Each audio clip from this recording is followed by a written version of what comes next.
क्या आपने कभी सोचा है कि इस अनंत ब्रह्मांड में पृथ्वी जैसे कई और ग्रह होंगे जिसमें आपके जैसे दिखने वाले लोग रहते होंगे। ऐसे ही कुछ घटनाएं हैं जिसमें लोग यह दावा करते हैं कि वो किसी वजह से किसी दूसरे आयाम में पहुंच गए थे। इस वीडियो में आप कुछ ऐसे ही घटनाओं के बारे में जानने वाले हैं।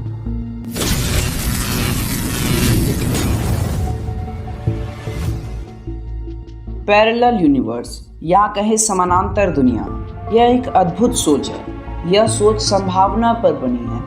पैरेलल यूनिवर्स का मतलब है कि हमारी दुनिया के कई प्रतिरूप हैं जिसमें हर चीज, हर वह शख्स और हर जानवर जो पृथ्वी पर हैं वो पैरेलल यूनिवर्स में भी वैसे ही होंगे, लेकिन उनका काम अलग होगा। आप अपने जीवन में जितनी भी संभावनाएं बनाते हैं वह सभी संभावनाएं कहीं ना कहीं घटित हो रही होंगी। मान लीजिए आप इस दुनिया में एक आम इंसान हैं जिसकी ज़िंदगी नौकरी और परेशानी में गुजर जाती है। वहीं दूसरी ओर पैरेलल यूनिवर्स में आप एक नामी व्यक्ति होंगे जिसकी ज़िंदगी बहुत आराम से चल रही होगी, और वहीं तीसरी दुनिया में आपका जन्म भी अभी तक नहीं हुआ होगा। तो दोस्तों, आज इस वीडियो में मैं आपको बताने वाला हूँ कुछ ऐसी ही घटनाओं के बारे में जब लोगों ने पैरेलल यूनिवर्स को महसूस किया और उनके होने का दावा किया। Story of Lerina Garcia Gordo. दोस्तों, यह कहानी मैड्रिड में रहने वाली एक महिला लेरिना गार्सिया की है। हर सुबह की तरह वह अपने अपार्टमेंट में उठी और उसे अपने कमरे में कुछ अलग लगने लगा। उसके बेडशीट का कलर चेंज हो चुका था। उस जगह की कई चीज़ें ऐसी नहीं थी जैसे पहले हुआ करती थी। उसने इसे अपना वहम माना और नज़रअंदाज किया और तैयार होकर ऑफिस के लिए निकल गई। ऑफिस पहुंचते ही उसने देखा कि उसके ऑफिस चेंबर के बाहर लगा हुआ टैग पे उसका नाम नहीं था बल्कि किसी और का नाम था। यह देखकर वो हैरान हो गई। उसने तुरंत अपना लैपटॉप निकाला और कंपनी के वाईफाई से कनेक्ट किया और एम्प्लॉय लिस्ट देखा तो पता चला कि वो अब भी उसी कंपनी में काम करती है, पर किसी दूसरे डिपार्टमेंट में, जिस डिपार्टमेंट में उसने काम करने से कुछ साल पहले मना कर दिया था। उसने अपने पर्स से अपना ड्राइविंग लाइसेंस, क्रेडिट कार्ड और वर्क आईडी निकाला और देखा कि उसमें दी गई सारी जानकारी सही है, पर उसके अंडर काम करने वाले सारे एम्प्लॉय उसे पहचानने से इनकार कर रहे थे।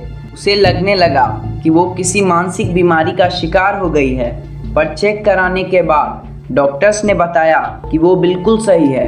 वो इस बात को अपने बॉयफ्रेंड को बताना चाहती थी। उसने फ़ोन करने के लिए अपना फ़ोन उठाया, लेकिन वहाँ उसके बॉयफ्रेंड का नंबर गायब था। उसने घबराते हुए अपने दोस्तों से उसके बारे में पूछा और उसके दोस्तों को भी इस बारे में कुछ नहीं पता था, जिसके बाद उसने पुलिस में अपने बॉयफ्रेंड के लापता होने की रिपोर्ट की। बाद में पुलिस ऑफिसर्स ने बताया कि रिकॉर्ड में इस नाम का कोई भी व्यक्ति नहीं है। बाद में उसने अपने परिवार से इस बारे में बात की और उन्होंने भी यही कहा कि वो ऐसे किसी आदमी को नहीं जानते। बाद में उसने अपनी बहन के कंधे के ऑपरेशन के बारे में पूछा तो उसके परिवार वालों ने बताया कि ऐसा कुछ भी नहीं हुआ था। उसका मानना था कि वह अपने यूनिवर्स से दूसरे यूनिवर्स में आ चुकी है जहां सब कुछ अलग है। The man from Toronto. दोस्तों, यह कहानी 1954 की है, जब टोक्यो के हनेडा एयरपोर्ट पर एक आदमी को रोक लिया गया। वह कुछ नर्वस था, जिस वजह से कस्टम ऑफिसर्स को उस पर शक हुआ और उन्होंने पूछताछ शुरू कर दी। उस व्यक्ति की मातृभाषा फ्रेंच थी, लेकिन वो फ्लुएंट जापानीज बोल रहा था। जब ऑफिसर्स ने पूछा कि तुम कहाँ से हो, तो उसने जवाब दिया टोरंटो, जिसके बारे में उन्होंने कभी नहीं सुना था। जब ऑफिसर्स ने उससे और पूछताछ की तो उसने बताया कि टोरंटो फ्रांस और स्पेन के बीच स्थित हजारों साल पुरानी कंट्री है। कस्टम ऑफिसर्स उसे साथ ले गए और उसे कहा कि ऐसी कोई कंट्री नहीं है। ऑफिसर्स ने उसका पासपोर्ट देखा तो बिल्कुल वैलिड लग रहा था। उन्होंने उस व्यक्ति से कहा कि हमें मैप पर वो जगह दिखाओ, और जब उन्होंने मैप दिखाया तो वहाँ ऐसी कोई जगह नहीं थी। उसने एंडोरा कंट्री पर उंगली रखी और बताया कि मेरा देश यहाँ है। उस समय ऑफिसर्स के साथ वो आदमी भी बहुत कंफ्यूज था। पुलिस के बाकी पूछताछ सुबह करने के लिए उसे एक होटल रूम में रखा गया और बाहर पुलिस ऑफिसर्स को तैनात कर दिया। सुबह जब कमरे का दरवाज़ा खुला तो आदमी गायब हो चुका था और वहाँ उसका कोई नामो निशान नहीं था। वो एक ऊंची बिल्डिंग में था जहाँ से कूदकर भागना भी नामुमकिन था। सबसे अजीब बात तो यह थी कि उस आदमी की चेकबुक, ड्राइविंग लाइसेंस, पासपोर्ट भी एयरपोर्ट सिक्योरिटी लॉकअप रूम से गायब हो चुकी थी। Indian boy experienced parallel world. 13 अक्टूबर 1965 को वासु नैनीताल से अपने पैतृक गांव सतराली के लिए निकला, जहां उसका एक पुश्तैनी घर था। उस दिन जब वो अपने गांव के लिए निकला तब उसे सब सामान्य ही लग रहा था, क्योंकि पहाड़ी रास्ते पर यात्रा करना एक थका देने वाला अनुभव होता है।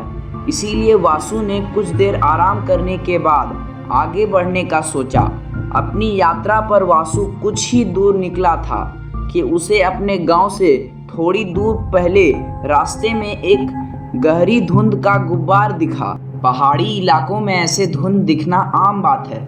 यही सोचते हुए वासु उस धुंध के गुब्बार को चीरते हुए आगे बढ़ गया।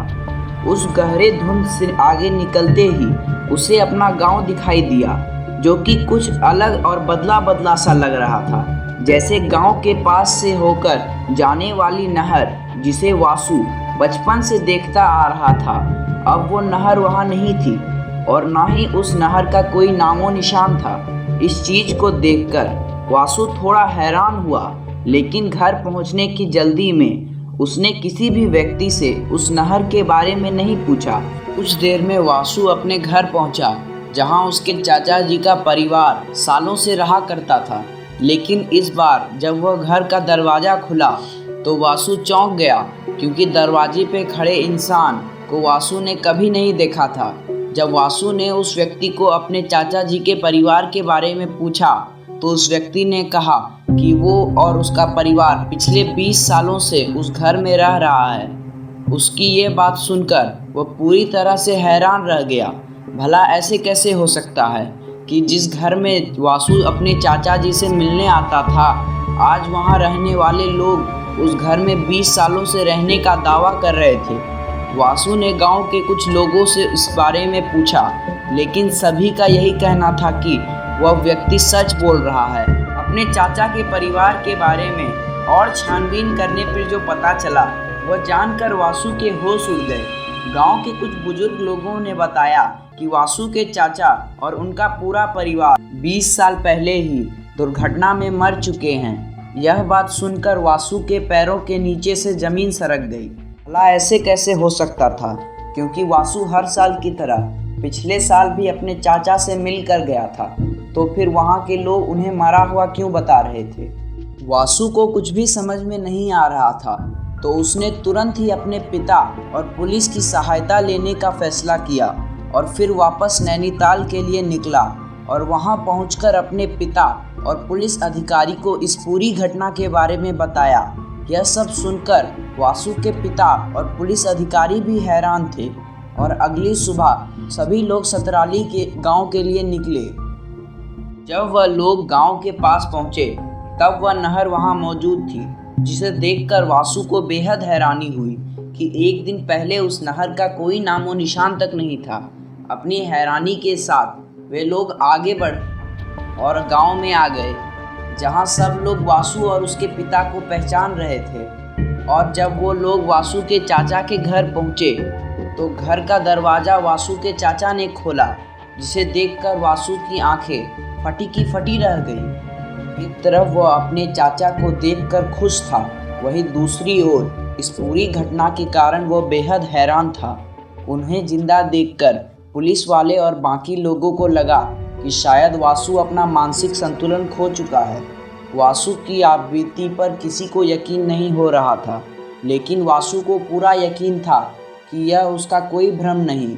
वासु के चाचा और कुछ लोगों ने इस बात से इनकार कर दिया कि वासु एक दिन पहले वहां आया था। इन घटनाओं के बारे में जानकर तो यही लगता है कि पैरेलल यूनिवर्स का अस्तित्व असल में है। पर इसकी सच्चाई क्या है ये कोई नहीं जानता। कुछ लोगों का मानना है कि यह असल में मौजूद हैं, पर कुछ का मानना है कि ये लोगों का सिर्फ एक वहम है।